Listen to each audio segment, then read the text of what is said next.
Hello my young friends, good morning. How are you? मुझे आशा है आप सभी अच्छे होंगे।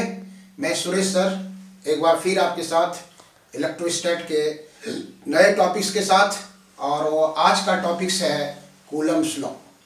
Coulomb's law of electrostatics. पिछले वीडियो में आपने देखा होगा कि इलेक्ट्रिक चार्ज और मास में हमने कंपेयर किया था, और आज में हम लोग आते हैं कूलम्स लॉ को लेकर के। कूलम्स लॉ क्या कह रहा है?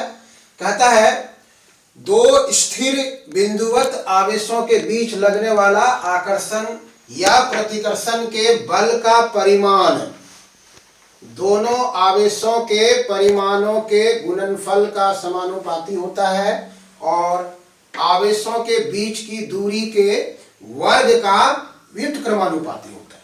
आप देख सकते हैं यहाँ पर कि हमने यहाँ पे एक आवेश लिया है Q1 और दूसरा है Q2, और इसके बीच का जो डिस्टेंस है वो है R। अगर इस दोनों की प्रकृति सेम है, मतलब बोथ आर पॉजिटिव चार्जेस, तब उसमें रिपल्सन का फोर्स काम करेगा। दोनों नेगेटिव है तभी रिपल्सन का फोर्स काम करेगा। और अगर अपोजिट नेचर का है, एक धन आवेश है और एक ऋण आवेश है, तो उसके बीच आकर्षण का बल काम करेगा, और वो हमने यहाँ पे दिखाया है F। इसलिए पहला पार्ट के हिसाब से कहता है दोनों आवेशों के परिमाणों के गुणनफल के समानुपाती होगा। इसका मतलब हो गया कि F is directly proportional to आवेशों का परिमाण, मतलब mod of Q1 into mod of Q2। इसको आप ऐसे भी लिख सकते हैं, F directly proportional to Q1 into Q2। Second part कहता है आवेशों के बीच की दूरी के वर्ग का व्युत्क्रमानुपाती होता है। ये फर्स्ट हुआ। सेकेंड यहाँ हो गया F inversely proportional to square, R का स्क्वायर। हम लोग दोनों को कंबाइन करते हैं। You may write like this, F Q1 into Q2 by R square.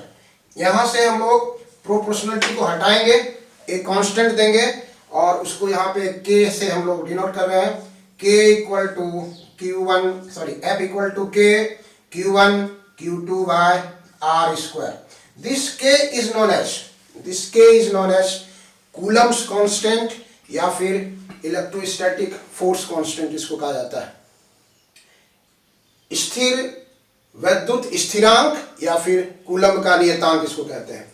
इसका जो वैल्यू है, K का जो वैल्यू है, दो चीज पर डिपेंड करता है। पहला है कि ये जो सिस्टम है, चार्ज और डिस्टेंस, ये किस यूनिट में लिया गया है। उस मात्रक की मतलब ये हो गया आपको SI में है या CGS में है, उस पर डिपेंड करेगा वो। सिस्टम ऑफ यूनिट्स पर, ये दो चीज पर निर्भर कर रहा है आपको। एक हो गया सिस्टम ऑफ यूनिट, मात्रक सिस्टम ऑफ यूनिट, मात्रक की पद्धति क्या है और किस मीडियम में ये दोनों चार्ज को रखा गया है, उसको हम लोग कहते हैं माध्यम की प्रकृति। माध्यम की प्रकृति, इस दोनों पर इस K का वैल्यू डिपेंड करता है। अगर हम इसको SI में लेते हैं तो SI में, इन SI इसको आप लिख सकते हैं, in SI K equal to 1/4 pi epsilon naught into epsilon R, ये दिया जाता है। इसको एप्सिलॉन नॉट को कहा जाता है, एप्सिलॉन नॉट को कहा जाता है निर्वात की निरपेक्ष विद्युतशीलता, एब्सोल्यूट परमिटिविटी ऑफ वैक्यूम और फ्री स्पेस, जिसमें आप एयर भी ले सकते हैं। और इसका जो वैल्यू होता है वो है 8.85 10 to the power -12 coulomb square पर न्यूटन पर मीटर स्क्वायर। ये K का वैल्यू हो गया, इसको सॉरी एप्सिलॉन नॉट का वैल्यू हो गया 8.85 into 10 to the power -12 coulomb square पर न्यूटन पर मीटर स्क्वायर, निर्वात की निरपेक्ष विद्युतशीलता। अगर इसको हम यूज करते हैं किसी माध्यम के लिए, कूलम्स लॉ को यूज करेंगे हम लोग, तो फॉर ए मीडियम, माध्यम के लिए कूलम्स लॉ का इस्तेमाल करेंगे आप, तो यहां पर इसको लिखेंगे, इसको FM लिखते हैं 1/4 pi epsilon naught into epsilon R, माध्यम के लिए हुआ, और Q1 into Q2 by R square. और अगर आप इसको फॉर एयर या वैक्यूम कर देते हैं, फॉर वैक्यूम कर दीजिए या फिर एयर कर दीजिए, तो इसके लिए एप्सिलॉन आर का वैल्यू 1 हो जाता है, इसलिए ये हट जाएगा और तब ये हो जाएगा एफ ए। अगर हम यहां लिखते हैं तो 1/4 एप्सिलॉन नॉट, क्योंकि एप्सिलॉन आर का वैल्यू यहां पे 1 आ गया, तो ये हो गया आपको Q1 इंटू Q2/r²। ये एयर के लिए या वैक्यूम के लिए कूलम्स लॉ को इस रूप में लिखा जाता है।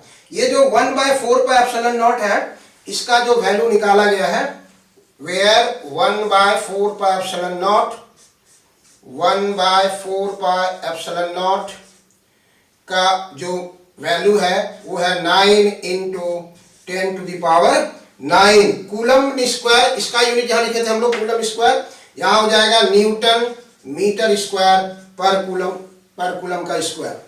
इसलिए इसको वेक्टर के रूप में भी हम लोग लिख सकते हैं, वो वेक्टर फॉर्मूला आगे बताएंगे हम लोग। तो कूलम्स लॉ का एयर में ये आएगा और मीडियम में ये आ गया आपके साथ में।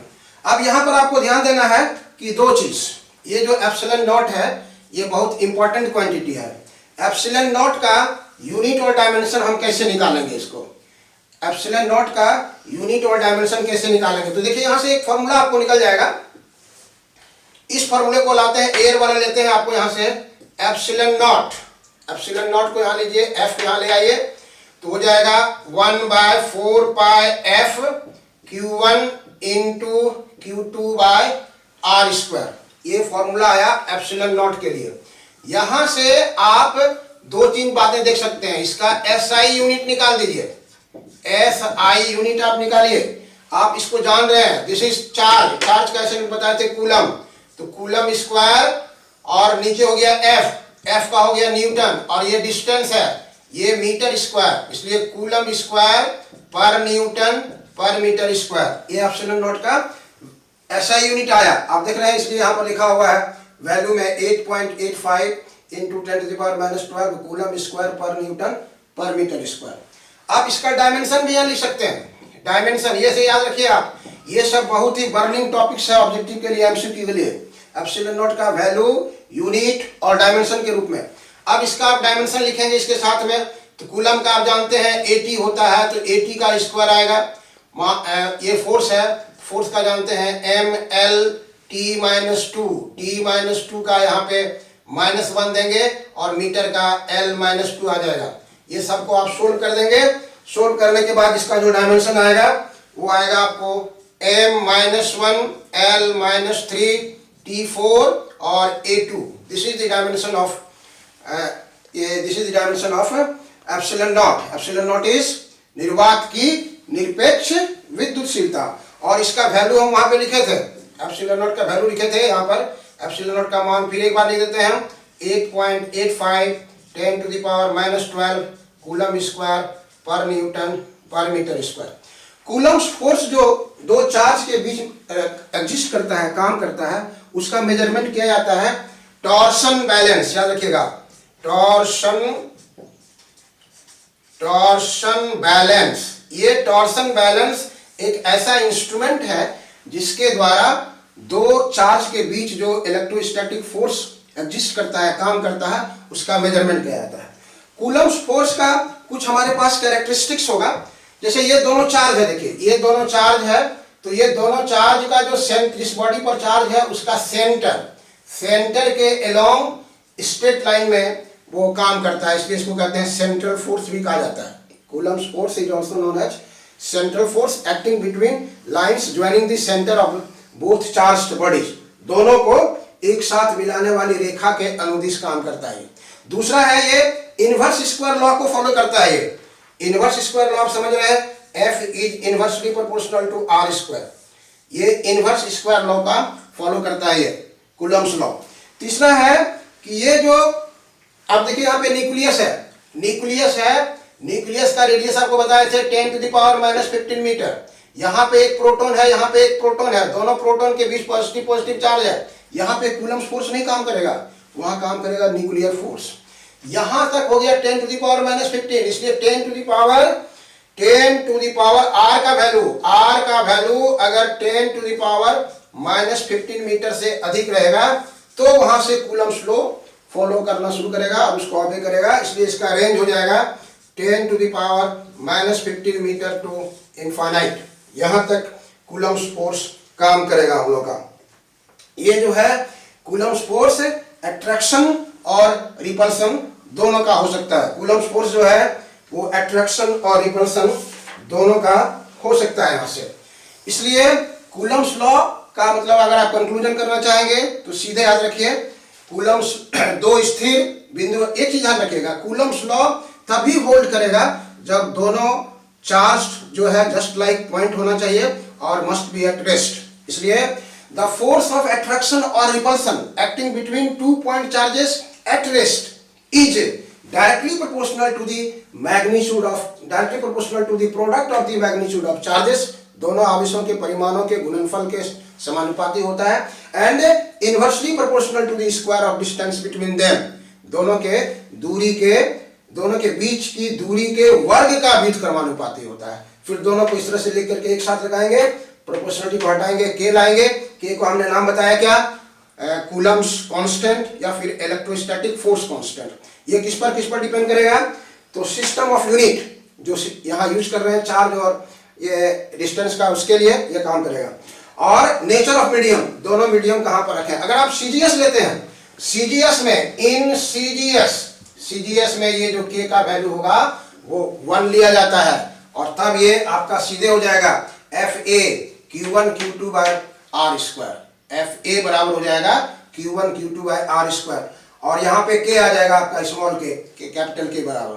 तो ये था हम लोग का कूलम का नियम का संक्षिप्त परिचय। इसको आप रिकॉल करेंगे और ये बहुत ही इंपॉर्टेंट है। इसका न्यूमेरिकल पोर्शन भी आता है। नेक्स्ट वीडियो में हम आपको लेके आएंगे इसका मल्टीपल चॉइस क्वेश्चन जो आता है उसके साथ। आपको मेरा वीडियो कैसा लगा, आप उसको लाइक करेंगे, सब्सक्राइब करेंगे और शेयर करना नहीं भूलेंगे। Thank you.